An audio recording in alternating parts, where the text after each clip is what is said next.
नमस्कार मुरली कुमार महापात्र आपण कल्याण एजुकेशन परिवार को स्वागत जनाऊँगी। आस आज आम केतेक आबद्ध क्षेत्र क्षेत्रफल धारणा विषय रे आलोचना करवा। पिलाए लक्ष्य कर एठारे मु एक बरंडा को केतोटी मार्बल लगे सजै देइछि। ताहले केतोटी मार्बल नहीं एई बरंडा को सजैछि आस गणिबा। गोटिए 2 3 4 5 6 7 8 9 10 11 12 13 14 15 16 17 18 19 20 21 22 23 24 25 26 27 28 29 एवं 30 मु 30 खंड मार्बल नहीं यही बरंडा को शोइली। लक्ष्य कर तेणु केते खंड दरकार पड़ला ना 30 खंड मार्बल लागला। यही मार्बल गुडी को एबे माप करवा।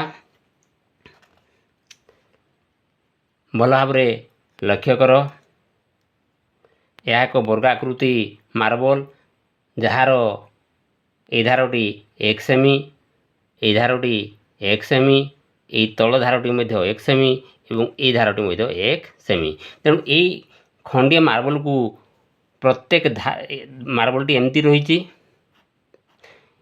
1 सेमी 1 सेमी 1 सेमी 1 सेमी। तेणु यही जो मार्बल रहा से केते जगह अधिकार कला ना 1 वर्ग सेमी कहवा। केते कहवा 1 वर्ग सेमी। ताहले केते खंड मार्बल लागला 30 खंड। तेणु यही जो क्षेत्रटी रहा बा बारंडाटी रहा से केते जगह अधिकार कला 30 खंड न लिखा आम वर्ग सेमी। ताहले बुझीपार पिलाए यही बारंडार क्षेत्रफल केते 30 सेमी। ताहले क्षेत्रफल क्या कहवा एक आबद्ध क्षेत्र। ये जो आबद्ध क्षेत्रटी माड़ी बसीथिबा जागा बा तार भीतर अंश को आम क्षेत्रफल कहवा।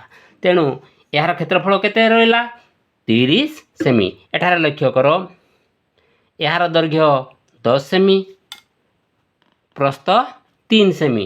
10 एवं 3 सेमी 10 को 3 रे गुणी देले 30 हो जाउची। तेणु यार क्षेत्रफल ये है दैर्घ्य ये है प्रस्थ। दैर्घ्य को प्रस्थ सहित आम गुणी देले आयत क्षेत्रर क्षेत्रफल पाई परिबा। ठीक सेमती द्वितीय क्षेत्र को लक्ष्य कर एठारे केतोटी मार्बल मु लगेची। लक्ष्य कर 1 2 3 4 5 6 7 8 9 10 11 12 13 14 15 16 17 18 19 20 21 22 23 24 25 26 27 28 29 30 या ये जो क्षेत्रटी रहा ये तार 30 खंड मार्बल रहा एवं प्रत्येक मार्बल खंडर दैर्घ्य एवं प्रस्थ रही 1 1 सेमी। तेणु मार्बल खंडर केते जगह अधिकार कला 1 वर्ग सेमी। ये 30 खंड रहा तेणु ये तार क्षेत्रफल है 30 वर्ग सेमी। 30 वर्ग सेमी। लक्ष्य कर पिलाए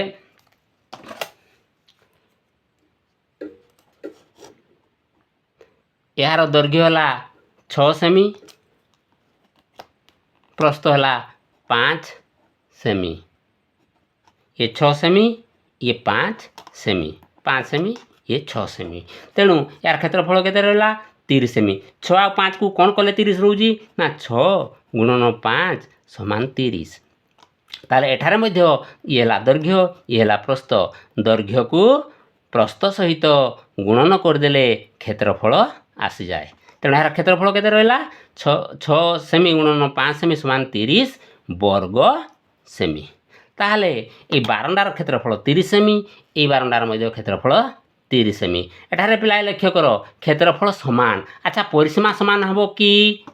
ପରିସୀମା କେତେ ଆସିବ? ଆଗରୁ ଆମେ ପଢ଼ିଥିଲେ ଦୈର୍ଘ୍ୟ ଏବଂ ପ୍ରସ୍ଥକୁ ମିଶାଇ ଦେବା। 6 ଏବଂ 5କୁ ମିଶାଇ ଦେଲେ ହେଲା 11। ତାକୁ ଆମେ 2 ଗୁଣ କରିଦେବା। 6 2 11 2 22 ସେମି ହୋଇଗଲା ପରିସୀମା।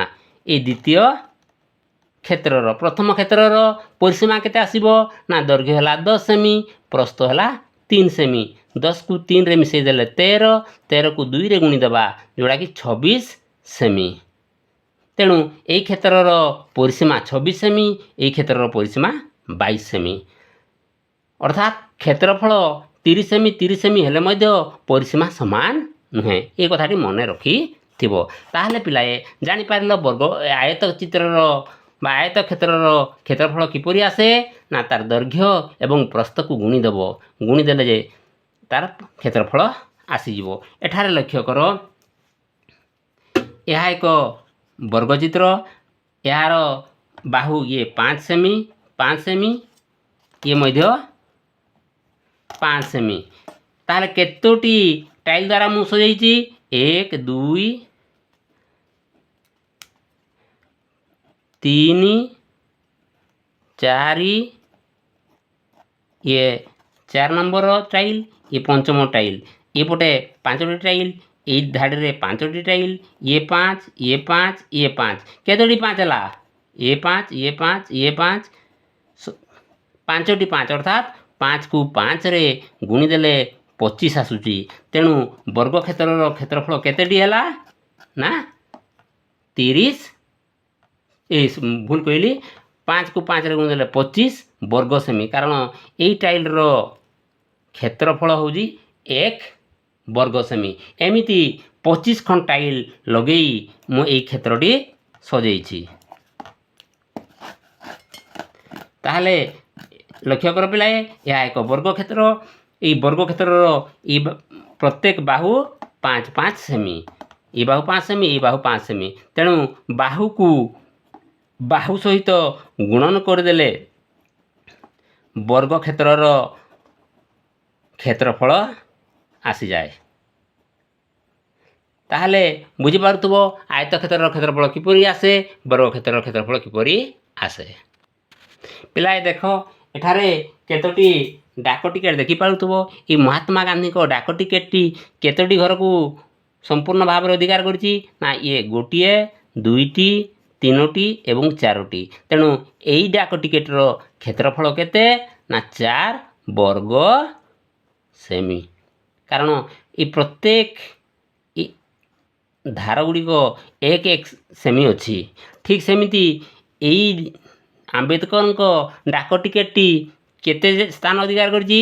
1 2 3, ଏପଟେ 3, ଏପଟେ 1 2 3, ଏପଟେ ମଧ୍ୟ 3 3 3 9 ବର୍ଗ ସେମି ଅଧିକାର କଲା। ଠିକ୍ ସେମିତି এই ଡାକ ଟିକେଟ୍ଟି 1 2, ଇଏ 1 2 2 2 4ଟି ଘର ବା 4 ବର୍ଗ ସେମି ଅଧିକାର କରିଛି। এই ଡାକ ଟିକେଟ୍ଟି 1 2 1 2 3 3 2 6 ବର୍ଗ ସେମି ସ୍ଥାନ ଅଧିକାର କରିଛି। ଏବେ ଏ ଗୋଟେ ପତ୍ରଟିକୁ ଆମେ ଏମିତି ଗୋଟେ ଗ୍ରାଫ୍ କାଗଜ ଉପରେ ପକାଇଦେବା। ପକାଇଦେଲା ପରେ এই ପତ୍ରର କ୍ଷେତ୍ରଫଳ କେମିତି ନିର୍ଣ୍ଣୟ କରିବା ଲକ୍ଷ୍ୟ କର। এই ପତ୍ରଟି ସମ୍ପୂର୍ଣ୍ଣ 1 1 1 1 1 1 1 1 2 3 4 5 6 7ଟି ପୁରା ଘର ରହିଲା। ଅଧା ଘର କେତେଟି ଅଛି? ଅଧା ଘର ଇଏ ନୁହଁ, ଏଇ ଅଧାରୁ ଅଧିକ 1, ଇଏ ମଧ୍ୟ ଅଧାରୁ ଅଧିକ 1, ଇଏ ଅଧାରୁ ଅଧିକ 1, ଇଏ ଅଧାରୁ ଅଧିକ 1, ଇଏ ଅଧାରୁ ଅଧିକ 1, ଇଏ ଅଧାରୁ ଅଧିକ 1, ଇଏ ପ୍ରାୟ ଅଧା ଅଛି, ଇଏ ପ୍ରାୟ ଅଧା ଅଛି, ଇଏ ଅଧାରୁ ଅଧିକ 1। ये अधारू अधिक 1 ताहले केतोटी अधारू अधिक अच्छी 1 2 3 4 5 6 7 7टी घर अधारू अधिक अच्छी अधारू अधा घर केतोटी ये 1 दुईटी घर अधा अच्छी अधारू कम केते अच्छी 1 2 3 4 5 एवं 6 ये 6टी अधारू कम घर अच्छी ताहले ये जो अधारू कम घर अच्छी ताको आमे हिसाब को नेबा नहीं ये संपूर्ण घर रहिला 7टी ये दुईटी घर अधा अच्छी ताकू आमे गोटे घर नबा ये 7 रु अधिक जेहेतु अधारू अधिक अच्छी ताकू संपूर्ण 7 नबा 7 1 8 8 7 15 वर्ग सेमी है पत्रर क्षेत्रफल एमती तुम्हें क्षेत्रफल निर्णय करी पारि एबे अभ्यास प्रश्न 3 नंबर यही क्षेत्रर क्षेत्रफल केते ई क्षेत्रफल केते निर्णय करबा केमती निर्णय करबा ताको आमे मापी देबा लक्ष्य करो यार दैर्घ्य होला ये 4 सेमी प्रस्थ रहिला 3 सेमी तेणु तार क्षेत्रफल केते रहइबो ना 4 गुणन 3 समान 12 वर्ग सेमी ये क्षेत्रर क्षेत्रफल हो जिवो ये सेमी रे रहिला ये मध्य सेमी रे रहिला तेणु तार क्षेत्रफल एकक कौन हो वर्ग सेमी हो सेमती ये द्वितीय क्षेत्रटी देख ये रहिला 3 सेमी ये केते रहिला ये 4 सेमी तेणु तार क्षेत्रफल केते हो 4 गुणन 3 समान ये मध्य 12 वर्ग सेमी हो जीवो ठीक सेमती ये क्षेत्रर क्षेत्रफल केते हो 8 गुणन 5 8 5 40 वर्ग सेमी हो जीवो यही क्षेत्रर क्षेत्रफल ये गोटे आयताकार वर्गाकार चित्र 8 को 8 गुणले 8 गुणन 8 समान 8 ना 64 वर्ग सेमी हो जीवो ये 12 को 12 रे गुणिले 144 हुए तेणु 144 वर्ग सेमी हो जीवो ठीक सेमती ये देखो ये गोटे आयता वर्ग चित्र यार प्रत्येक बाहु 3 3 सेमी अच्छी तेणु यार क्षेत्रफल 3 3 9 वर्ग सेमी हो एबे तुमे जानी पारुथबो जे आयत चित्रर क्षेत्रफल केमती निर्णय करा जाए वर्ग चित्रर क्षेत्रफल निर्णय करा जाए जदि बाहु गुड़िक सेमी रे अच्छी तार क्षेत्रफल वर्ग सेमी आसीबो ठीक सेमती वर्ग मीटर केतेबेले हबो जेतेबेले प्रत्येक धार 1 मीटर लेखाएं हेबो ये 1 मीटर ये 1 मीटर ताहले यही क्षेत्रटी हो 1 वर्ग मीटर सेमती 1 किलोमीटर एवं 1 किलोमीटर जदि धार रहे ताहले तार क्षेत्रफल 1 वर्ग किलोमीटर हो जीवो ताहले भावुची तुमे प्रश्नावलीर समस्या समाधान करिवो आज आलोचनाटी केमते लागिला भल लागले शेयर करिवो लाइक करिवो कमेंट करिवो आम जो मैंने आम चैनल को सब्सक्राइब करना दयाकोरी सब्सक्राइब करनब धन्यवाद भगवान समस्त मंगल करंतु समस्त कल्याण हो।